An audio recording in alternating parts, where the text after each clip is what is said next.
Welcome to the OShow. I'm Laura Babcock. It has been a month since Ontario was rocked by the Greenbelt Scandal, and it feels like we've had aftershocks coming every single day since then. Throughout the past month, I've often wondered, how does the former Premier feel about all of this? What is Kathleen Wynne thinking? And more importantly, I want to know what Kathleen Wynne thinks we can do about it. Having that strategic lens of having sat in the chair of the Premier, what pressure points even work to get a Premier to maybe review their decision making and hopefully put the lands back in the Greenbelt. So welcome to the program, Kathleen Wynne. I'm so pleased to have you join us. Thanks, Laura. It's a pleasure to be here. Thank you. Now, a month ago when this broke, and it has been a month, you tweeted something, and I'm going to actually put it on the screen for our viewers to be able to see. But have your feelings about it changed, your calculus about it changed after all of the reveals we've had around the lobbying activity and everything else that's come out? You know, Laura, I feel even more strongly that it's hard to believe that there wasn't knowledge of what was going on right in the Premier's office. Mm-hmm. I just find it hard to accept that Steve Clark, who is a smart guy, I have a lot of respect for Steve, and I feel pretty badly for him right now. Actually, I mean, we didn't agree on anything, but I still feel that he was taking instruction, as were two of his chiefs of staff from the Premier's office. So when Premier Ford says that he didn't know anything about this, he was signed off just at the last minute when he went into cabinet. I'm sorry. The Greenbelt is a very contentious issue. He knew it was because he ran against the Greenbelt in 2018, and then he had to backstep and say that he wasn't going to touch the Greenbelt. So he knew that this was a hot button issue, and so I just believe that he was part of whatever decisions were made. That's my belief from watching what's going on, but it's also my understanding of how the Premier's office works, having been in that chair myself. And there is a great debate clip that actually an OShow viewer shared with me that I had forgotten about, where you talked in the 2018 campaign on stage in one of the televised debates to Ford about the Greenbelt, as though you had foreknowledge that the Greenbelt might be in some jeopardy. There's enough land to build two cities the size of Mississauga available to developers. You know why there's you enough don't need land, to open Kathleen? the Greenbelt, Doug. Do you know why? Because you changed the Greenbelt. I find it pretty rich that you sit there and say, not about the Greenbelt. Let me make it very clear, my friends. I'm not touching the Greenbelt. After the terrible long weekend where the minister lawyered up with lawyers from the gas plant scandal and then ultimately quit as minister on the Monday morning, Ford shuffles his cabinet on a long weekend, which I think nobody wants to be doing, and then came out and decided to triple down and say, you know what, let's open it all up for a merit-based review. I mean, what was your reaction to that? Did you see that coming? Not at all. I thought that was stunning. I thought, in fact, that Paul Calandra, who's the new minister, might have been coming out to say, we're going to review these 14 lands. I had hoped that he would say we're going to put these lands back in the Greenbelt.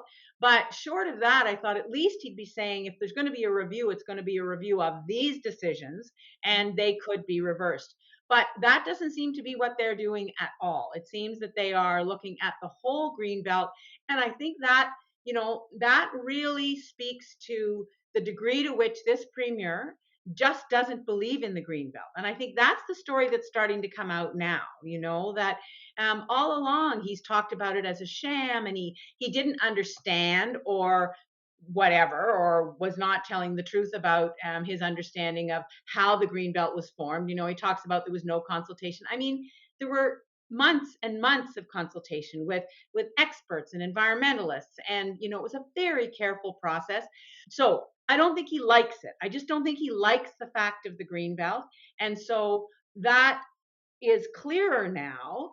And as we look at what this review might do, I mean, it's like it's all up for grabs. That's what it feels like, and I honestly did not see that coming. Yeah, it was pretty shocking. I mean, I thought maybe they would have to come out with something other than just another, we got this, we took accountability, because that wasn't for weeks. They had to do something different. And I thought, like you, they would say they'd do some sort of a review process, even though it might have been authentic or legitimate, it would be a stall tactic. It would be a bit of a give, you know. But when I started to listen more fully to the talking points at that press conference, I realized, you know, no, they're saying this thing is going to be based on merit, which is a subjective floating idea. It's a concept. It's something in the background is public relations. You use words like that that are hard to define and hard to be held accountable to when you're trying to skate out of a difficult situation like this. So the idea of opening it up to a merit-based review, I mean, who's deciding what's merit? It's not, and you put in, or your government, I believe it was, put in the 10-year review window where governments could open it, look at requests, see if it still makes sense. Why do you think that Ford didn't bother to wait a few more years? Do you think that, like you said, in 2018, the plan was always going to be to open up the Greenbelt and maybe they just needed the supermajority re-election? Well, I think underlying this is his desire to satisfy or pay back or whatever, create an environment where these people who have been close to him, these developers, would continue to be close to him. And I think they probably made it very clear to him that the only way that was going to happen is if they got land from the Greenbelt that either they already owned or that they felt should be developed. So I think that it was a hasty process at the end, but I think it had been a long time in the making. You know, it was interesting when some of these developers were at his personal gathering of his daughter's stag and doe, which, you know, whatever, shower, whatever it was. They were his friends, and then later on, when they were benefiting from these decisions, they weren't his friends anymore. I believe they are people who, if they're not his friends, he wants them to be his friends.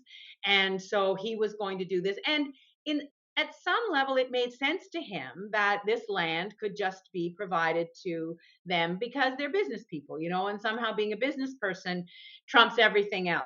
And I just don't think that the premier values the environmental process. I don't think he values the importance of, you know, the source water that comes from the Greenbelt, the eco diversity that's in the Greenbelt, and the biodiversity. I mean, I just don't think that's part of his value system.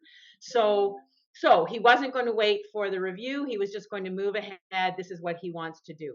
And, you know, I think there are two things here, Laura. There's the building the houses and there's the, you know, moving ahead with that.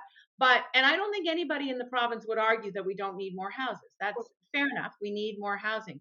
But I think what is really hard for people to swallow is this business of friends getting a benefit. You know, that is just not, it's just not the way it's supposed to work. And it's not the way the people of Ontario expect it to work. And that's going to be very hard to shake, which is why I think it was so strange that they didn't just, with Paul Calandra in the new, in the seat, why they didn't just say, you know, we're going to either put those lands back in, we're going to start the process again, just do that. And honestly, you and I wouldn't probably be even having this conversation. They could have shut down the scandal. They had every single press conference that I sat through as a communications person. I thought, now's their opportunity to pivot. This is what they need to say, and they're out of this thing. But to your point, I think that there isn't the value of it. And we've certainly heard the premier allude to the lands as, I know you guys are stuck on this Greenbelt thing. Sure, it's a tiny little swath of land, but it's some of the best farmland in the province. And those of us who are watching this climate crisis, we're saying, you know, really, we're going to get rid of our wetlands? Like, look at what happened to cities like Houston and others who paved over those precious lands, right? They get floods. Like, we understand now the ramifications of not preserving the Greenbelt in a way that maybe we didn't before. But what I was observing with that was it started off as being this kind of hubris, because I'm folksy, because we have a majority, because I'm popular, I can just tell people, folks, I care about the little guy, we need houses, houses, houses. Then it became houses for, you know, these changing numbers of immigrants who were coming to the country, these newcomers needed them. And then he started to try the affordability thing, as though anybody could have access to these houses in particular. And then it was about the rush needed, but these are 25 years out because they're not service lands. So bit by bit, the talking points weren't working. And I started to watch, the pressure. And I think this is just my take, and I'd love your take on it. But as the pressure mounted on the long weekend, nobody wants to spend the long weekend, especially it seems Doug Ford, working on stuff like this. But he had to. And what I saw in that press conference was almost a recalcitrance and anger that said, you know what, if you're going to make it this hard, forget it. And it almost reminded me of a child who gets caught doing something and you ground them, and then they say, well, then I'll do everything because I've been grounded, right? If I'm going to be punished, I might as well go for it. If I can get away, I'm going to do it because who cares now? So, I mean, part of me thinks that's why he doubled and tripled down, just a sense of, I might as well anyway, this isn't going away. But in terms of your point about why he can't just say to these developers, okay, I'm taking the lands back. I mean, you've been on the other end of those development phone calls, I'm sure, or developers trying to get to you as premier.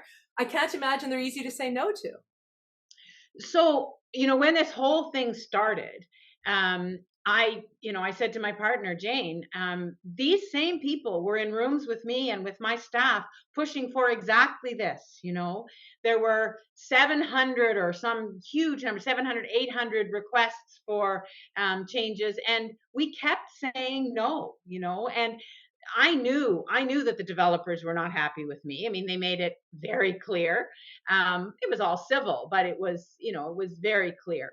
And I knew that they were not going to be supporting us. I mean, that wasn't even a question, and when people say, oh, well, the developers give money to all the parties, well, they do, but they give disproportionately to the Conservatives. So that's the reality. So the money is tied to this in some way. I don't think we know fully what that is, but we do know that these people are going to make a lot of money from these decisions. And for some reason, Laura, the Premier just doesn't feel he can back away from this decision. And it's really interesting. I don't know whether it's got to do with his own psychological or emotional attachment to the decision and these people, or whether it's something else. I just don't think we know.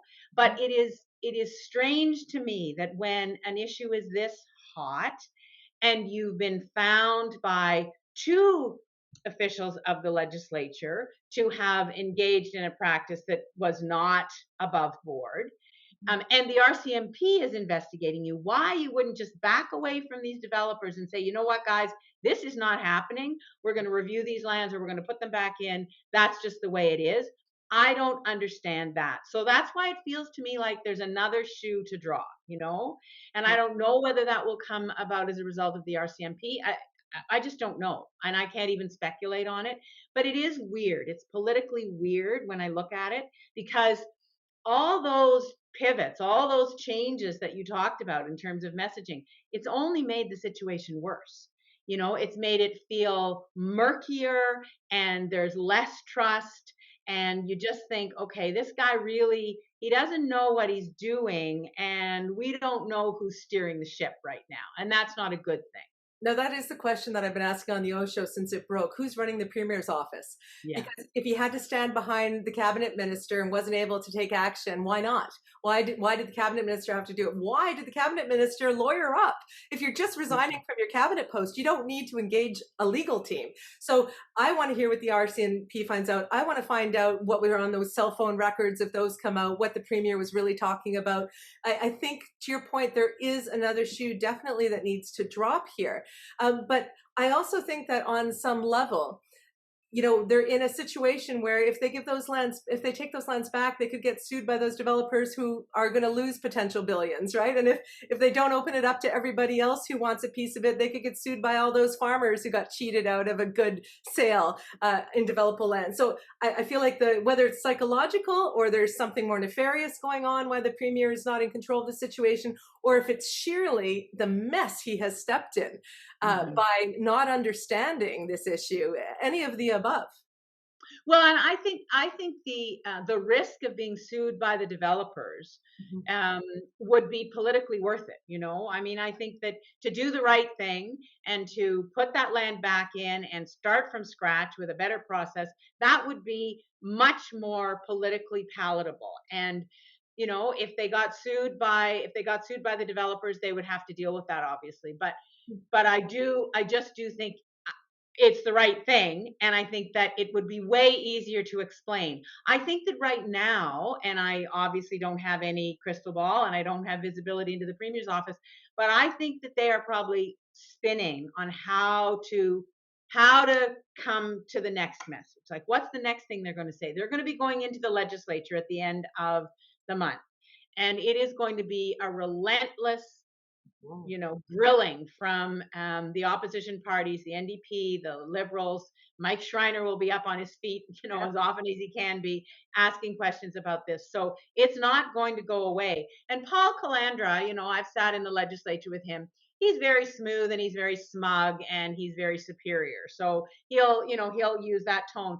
But it will wear thin because, you know, you could see the Premier in his press conferences, the last few press conferences, you know, he's not happy. He's losing his calm demeanor, and that will start to happen with the minister as well. So I think they're in a real mess about this, and it is less for, I think, the majority of people, less about the actual Greenbelt and more about the way they have deceived the people of Ontario. That's what really bothers people, and that's a hard thing to unravel if you're not willing to actually undo the damage. I think you're 100% right on that, Kathleen. And I'm one of those people. You know, I've not been an environmentalist my whole life. I didn't necessarily see the value in the green belts until the last couple of years, especially having teenagers now. I'm upset about the brazen appearance of corruption. I'm upset by the fact that they think they can do this when so many in Ontario are suffering on our streets and dying. So many people can't access even the rental market. I mean, we are a province that, at the very least, we should be putting money into healthcare and long-term care and affordability and all the rest of it. So to me, the whacked out priorities and the benefiting of the super wealthy, I just think at this time and place is absolutely obnoxious and unconscionable. And that's why I'm so fired up about it personally. That's what bothers me. But to your point, that's what's making this scandal go, because I've certainly done a lot of shows on this and panels where people are going, oh, it's nothing, it'll move on, blah, blah, blah. Well, no, we found out today that the Premier has lost 5 points, that he's got the lowest approval rating that he's ever had since he ran in 2018. And that half the people who were surveyed said he should resign over the Greenbelt, and a quarter of those were PC voters who had had enough. So when and you know better than I do, but when you start to get your base feeling like they can't stomach it anymore, I think you're in real danger. So maybe ethically or intellectually or emotionally, he doesn't care about the Greenbelt, but he's got to be looking at those numbers, Kathleen. And wouldn't that be a pressure point on the Premier if his MPPs start to look at those numbers and say, uh-oh? Well, that's the part I don't understand. You know, I live in Alliston now, and I'm going to be going next Tuesday to a meeting of the Simcoe Greenbelt Coalition. You know, so this is a blue area. Like this is Jim Wilson territory. You know, he's not the member anymore, but it's a very, very conservative area. But there are many, many people here who are upset, and I think they are. You know, they're going to be voicing that to their MPPs who are conservative MPPs. So that's why I say it's hard to understand why it's been so difficult for the government not to just say, you know what, we got to cut ourselves loose from this. You know, we've got to do the right thing and just turn this around. So that's the piece I don't understand. And I mean, obviously we'll see what happens, but I think that, you know, and you asked earlier about what people can do about this.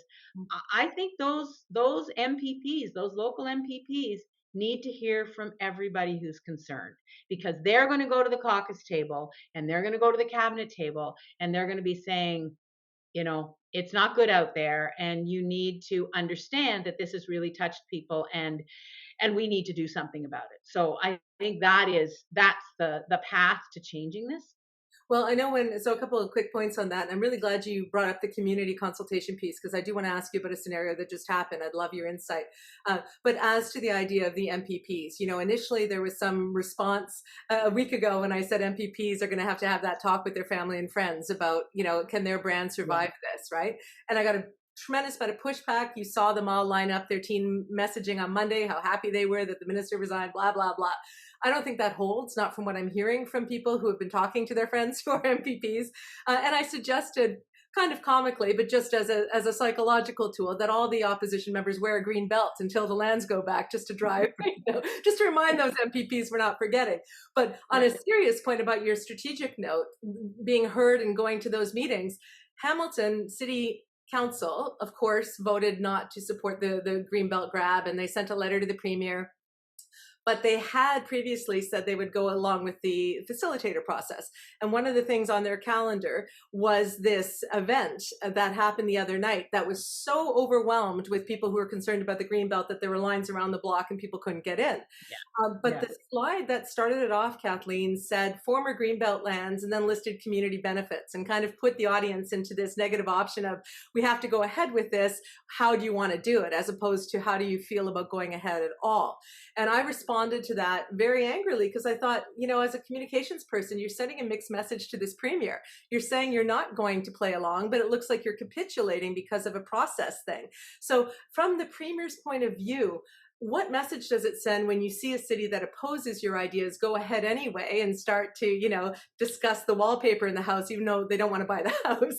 And also, what can municipalities do, Kathleen, beyond the average Ontarian going out to these meetings and calling their MPP? I mean, what do these municipalities do that are caught between a rock and a hard place? So I think, to your first question, that kind of confusion and mixed message allows the Premier just to write it off. He doesn't have to pay any attention, right? Because it's kind of neutralized and they don't have their act together. So we're just, we can just drive on.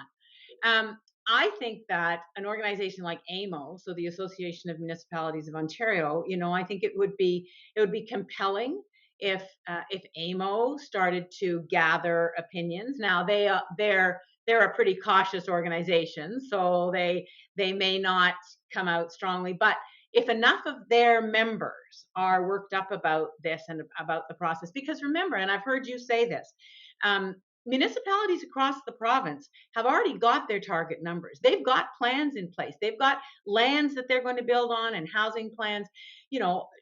Do we need to make sure they move ahead quickly? Yeah, that's fair enough.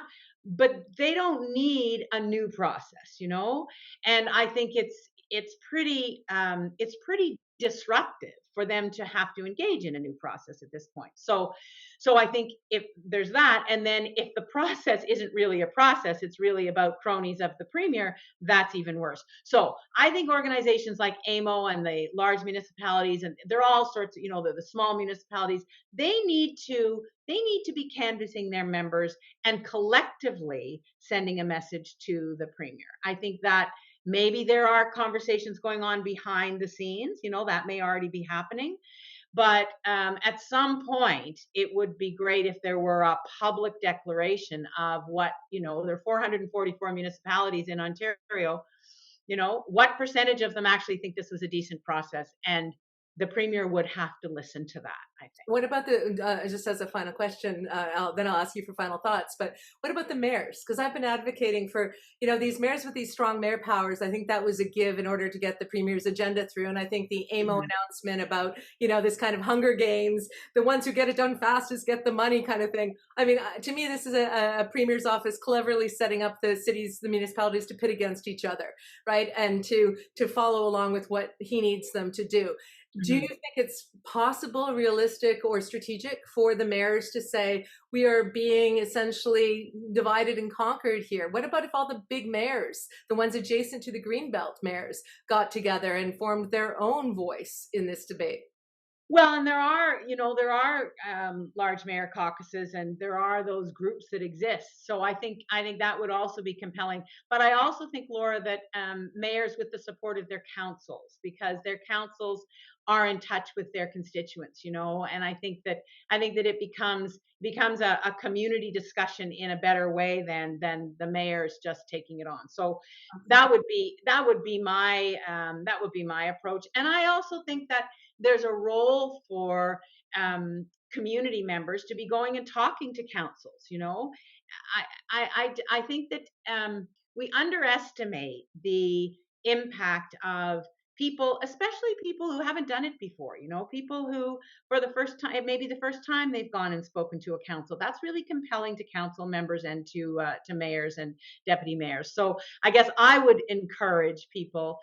I know speaking in public is not what everyone likes to do. I know it's a tough thing to do, but it is really worth it on an issue like this to make it clear to council members and mayors, they are your literally on the ground representatives, and if you have a chance to do that and embolden them to send a message to the premier, and I think that starts to build some momentum.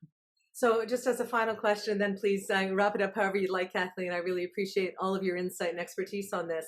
If you were Premier Ford right now, what would you be afraid of? What phone calls, what emails, what newspaper headlines, what investigations, what would be on your risk radar right now if you were him?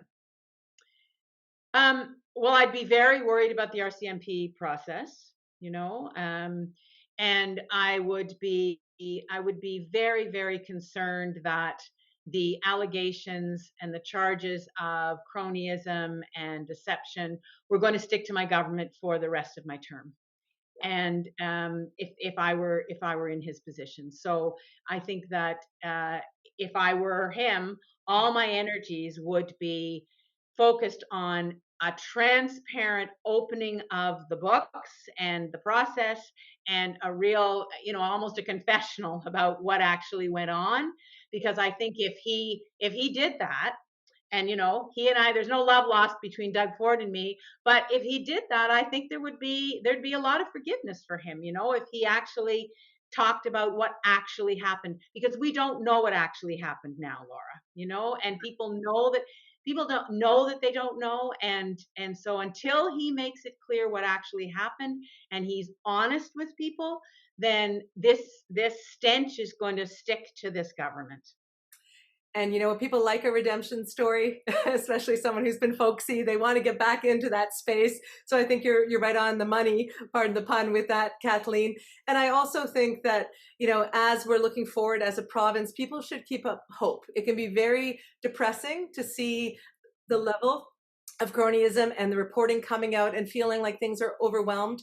But when a government is shown to be losing trust and losing support, all of their other ministries and portfolios suddenly become also vulnerable to critique and to scrutiny. And we've seen that with the LTC report. And I want people of Ontario to stay on it, right? To have hope and to not give up. So any final thought or word from you, Kathleen? And then I'll let you. I guess the last thing I would just say, and it's related to what you just talked about. We live in a fantastic province, in a fantastic country. And one of the measures of how terrific it is that we're having this conversation openly because there is information that has been revealed.